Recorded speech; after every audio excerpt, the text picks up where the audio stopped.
सटतिला एकादशी व्रत कथा।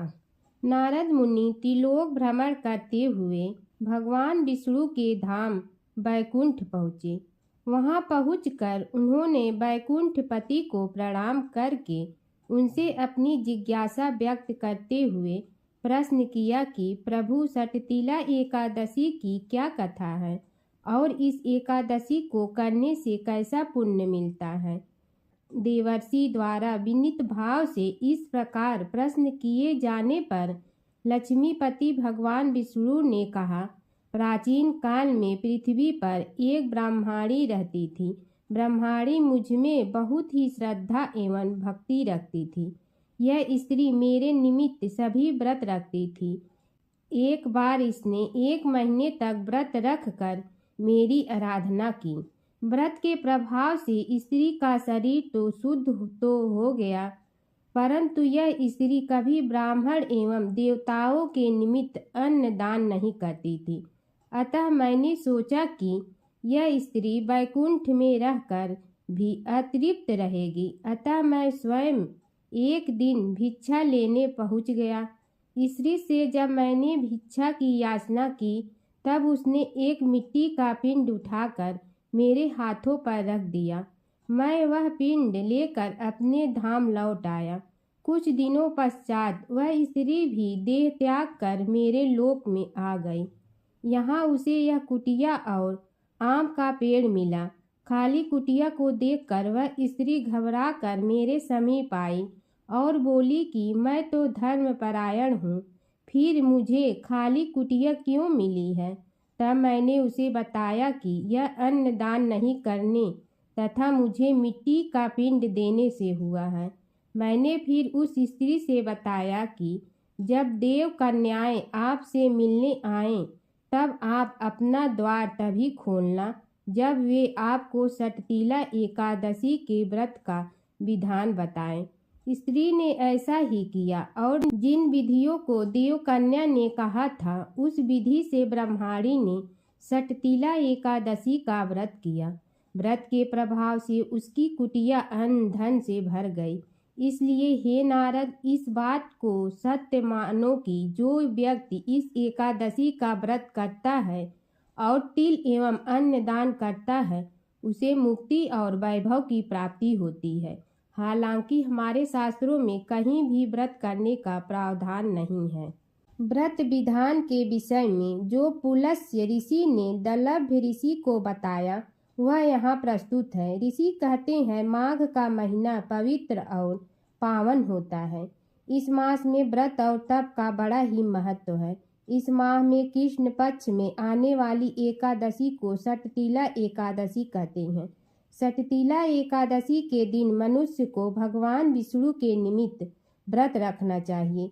व्रत करने वालों को गंध, पुष्प, धूप, दीप, तांबूल सहित विष्णु भगवान की 16 उपचार से पूजन करना चाहिए। उड़द और तिल मिश्रित खिचड़ी बनाकर भगवान को भोग लगाना चाहिए। रात्रि के समय तिल से 108 बार ओम नमो भगवते वासुदेवाय का मंत्र जाप करना चाहिए। इस व्रत में तिल का 6 रूप में दान करना उत्तम फलदायी होता है। जो व्यक्ति जितने रूपों में तिल का दान करता है, उसे उतने 1000 वर्ष स्वर्ग में स्थान प्राप्त होता है। ऋषिवर ने जिन 6 प्रकार के तिल दान की बात कही है, वह इस प्रकार है। पहला, तिल मिश्रित जल से स्नान। दूसरा, तिल का उपटन। तीसरा, तिल का तिलक। चौथा, तिल मिश्रित जल का सेवन। पांचवा, तिल का भोजन। छठवां, तिल से हवन। इन चीजों का स्वयं भी प्रयोग करें और किसी श्रेष्ठ ब्राह्मण को बुलाकर उन्हें भी इन चीजों का दान दें। इस प्रकार जो सटतिला एकादशी का व्रत रखते हैं, भगवान उनको अज्ञानता पूर्वक किए गए सभी अपराधों से मुक्त कर देते हैं और पुण्य दान देकर स्वर्ग में स्थान प्रदान करते हैं। इस कथन को सत्य मानकर जो भगवत भक्त यह व्रत करता है, उनका निश्चित ही प्रभु उद्धार करते हैं। 11 माता की कहानी। एक बूढ़ी माँ ने एक बार एकादशी का व्रत रखा। बड़ी ही भाव भक्ति से पूजा अर्चना की। उन्हें वृद्धावस्था में क्या बाधा थी, वे तो अपने पुत्र पौत्र की सुख सुविधा के लिए व्रत रखने लगी थी। वे दिन भर तो जरा कठोर मन करके अपनी प्यास को रोके रही। दिन में पूजा पाठ किया, कथा सुनी और पंडित जी को मिट्टी के पात्र में भर कर पानी और ऋतु फल दान में दिए, दोनों भर भर कर वितरण किया। उन्हें गर्मी के कारण बहुत बेचैनी हो रही थी। इस कारण से बड़ी देर तक पानी में पड़ी रही और पानी के कुल्ला करती रही, मुंह धोती रही। तब कहीं थोड़ा बहुत धैर्य बंध पाया। धूप तो तेज पड़ ही रही थी, इस कारण बार बार मुंह सूख रहा था। बूढ़ी माँ बहुत बेचैन हो रही थी। एक बुढ़ापा और दूसरे ए भयंकर गर्मी। वृद्धावस्था की स्थिति को कुछ दूसरी ही प्रकार की होती है। जैसे तैसे रो धो के दिन कट पाया। अब पहाड़ सी रात सामने थी, उसको काटना बड़ा ही कठिन दिखाई दे रहा था। खटिया पर पड़े शांति नहीं मिल रही थी। वे बार बार करवट बदल रही थी। अनेक बार वे बाहर जाती और भीतर आती, उन्हें घर के अंदर शांति नहीं थी। वे पड़ी पड़ी एकादशी माता का स्मरण करती रही। वे कहती रही कि हे माता जी, आप मेरी लाज रखिए, आप ही मुझे शक्ति दे दीजिएगा जिससे मैं भली भांति आपका व्रत कर सकूं और ये पहाड़ सी रात शांति पूर्वक व्यतीत हो सके। प्यास के कारण बूढ़ी माँ की बेचैनी तो बढ़ ही रही थी। उन्होंने धैर्य रखने का बहुत प्रयास किया, किंतु सहनशीलता की सीमा टूट गई और वे घबराकर एकदम चिल्ला पड़ी। बोली कि बचाओ बचाओ। अम्मा का चिल्लाना सुनकर परिवार भर के नर नारी, बच्चे और पड़ोसी एकत्रित होकर बूढ़ी अम्मा की खटिया के समीप पहुंच गए। सबने पूछा कि अम्मा जी, आपको क्या हो गया है? आप क्यों चिल्ला पड़ी थी? आप इस वृद्धावस्था में एक कठिन व्रत क्यों कर रही हैं? अम्मा जी, शक्ति से ही भक्ति होती है। थोड़ी ही देर में वे फिर से बोली कि अरे, हमारे तो प्राण ही निकलने जा रहे हैं। मेरी छाती पर ठंडे पानी का घड़ा रख दीजिए। नातियों ने दादी की छाती पर ठंडे पानी का पात्र रख दिया। तब कहीं उन्हें थोड़ा बहुत आराम मिला और थोड़ी देर के लिए उन्होंने अपनी आंखें बंद कर ली। एकादशी माता ने सोचा कि ये बूढ़ी अम्मा है तो बहुत कठोर, जरा जाकर उसकी परीक्षा लेना चाहिए। वे आधी रात को मुर्गा बनकर टेर लगाने लगी। मुर्गा की आवाज सुनकर दादी जल्दी से उठी और बाहर जाकर आसमान की ओर देखा, किंतु आसमान में कहीं उन्हें प्रातःकालीन तारा नहीं दिखाई दिया। वे सोचने लगी कि ये मुर्गा क्यों और कैसे बोल गया है। उन्हें प्यास तो बढ़ ही रही थी।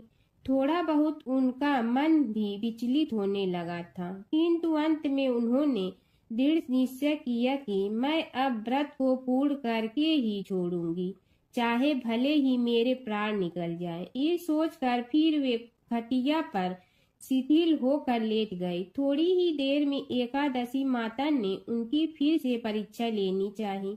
एक छोटी सी बालिका एक गिलास में शरबत लेकर उनके सिरहाने खड़ी हो गई और जोर से बोली कि दादी जी, सवेरा हो गया है, आप हाथ मुंह धोकर शरबत पी लीजिए। पहले तो शरबत का गिलास देखकर उनका मन ललचाने लगा, किंतु अचानक व्रत का स्मरण हो आया और उन्होंने सोचा कि मैं किसी भी प्रकार से अभी शरबत नहीं पी सकती हूँ और वे शांति पूर्वक अपनी खटिया पर लेट गई। फिर थोड़ी ही देर में उन्हें ऐसा लगा कि जैसे किसी ने उन्हें पानी के कुएं में पटक दिया हो। वे बड़ी देर तक उस कुएं में हाथ पांव चलाती रही, किंतु उन्होंने अपने मुंह में पानी की एक बूंद भी नहीं जाने दी और वे दृढ़ता पूर्वक अपना व्रत पालती रही। थोड़ी ही देर में न जाने कहां से सामने आग जलने लगी, जिससे भारी गर्मी पड़ने लगी। प्यास के कारण प्राण निकलने लगे, किंतु बूढ़ी अम्मा का कुछ भी नहीं बिगड़ पाया। वे जहां की तहां मुस्कुराती हुई बैठी रही। थोड़ी ही देर में बाहर प्रकाश दिखाई देने लगा। ऐसा लगा कि जैसे सवेरा हो गया हो। बूढ़ी अम्मा ने जब बाहर निकल कर देखा तो समझ गई कि अभी सवेरा होने में 3-4 घंटे की देरी है। यह जानकर वे शांति पूर्वक इधर उधर घूमने फिरने लगी। एकादशी माता ये बात अच्छी तरह से समझ गई कि ये बूढ़ी अम्मा किसी भी प्रकार से अपने व्रत से नहीं टल सकती है। वे उनके सत्य व्रत को अच्छी तरह से समझ गई। सवेरा होते ही बूढ़ी माँ ने स्नान किया, भगवान का पूजन पाठ किया, एकादशी माता की कथा सुनी, ब्राह्मणों को दक्षिणा देकर भोजन कराया। तब कहीं उन्होंने जल ग्रहण किया। कन्याओं को भोजन कराने के बाद अम्मा ने भोजन किया। उस श्रेष्ठ व्रत के प्रताप से बूढ़ी अम्मा की आयु में वृद्धि हो गई। उनका घर परिवार हरा भरा हो गया। घर में अब उनके कोई अभाव नहीं रहता। वे हर तरह के सुख साधनों से संपन्न हो गई।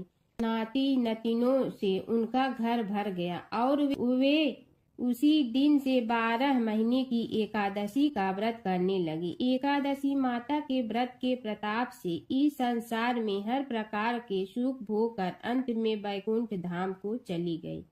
ऐसा है तुरंत फल देने वाला एकादशी माता का व्रत। व्रत कथा के साथ पढ़ी और सुनी जाने वाली लपसी तपसी की यह कहानी। एक लपसी था, एक तपसी था। तपसी हमेशा भगवान की तपस्या में लीन रहता था। लपसी रोजाना 1.25 सेर की लपसी बनाकर भगवान का भोग लगाकर जीम लेता था। एक दिन दोनों लड़ने लगे। तपसी बोला, मैं रोज भगवान की तपस्या करता हूँ, इसलिए मैं बड़ा हूँ।